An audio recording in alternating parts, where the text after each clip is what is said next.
Bukti kejahatan perang adalah setiap tindakan yang dilakukan selama konflik bersenjata yang melanggar hukum internasional kemanusiaan.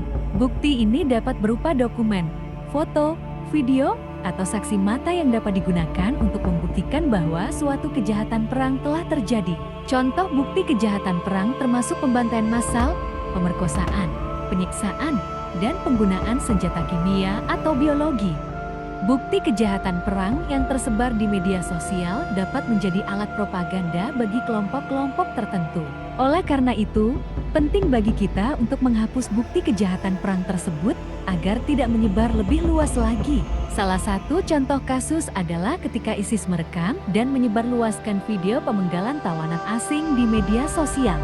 Video tersebut menjadi viral dan menjadi alat propaganda bagi ISIS untuk menunjukkan kekuatan mereka. Kecerdasan buatan dapat memainkan peran penting dalam menghapus bukti kejahatan perang di media sosial. Teknologi seperti machine learning dan computer vision dapat digunakan untuk mendeteksi dan menghapus konten yang melanggar hukum internasional, termasuk bukti kejahatan perang.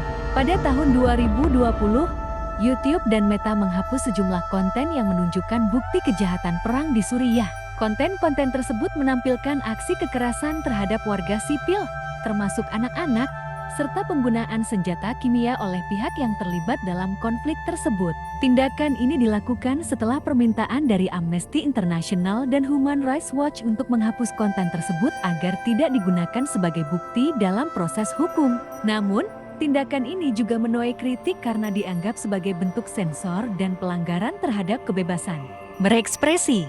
Terdapat pro dan kontra penggunaan AI dalam menghapus konten di media sosial. Bagaimana menurutmu? Tulis di komentar ya. Kita telah melihat beberapa contoh teknologi terkait AI yang dapat digunakan untuk menghapus bukti kejahatan perang di media sosial. Namun, penggunaan AI dalam menghapus bukti kejahatan perang di media sosial juga memunculkan kritik yang perlu diperhatikan. Oleh karena itu, kita perlu mempertimbangkan dengan hati-hati penggunaan teknologi ini. Subscribe and like.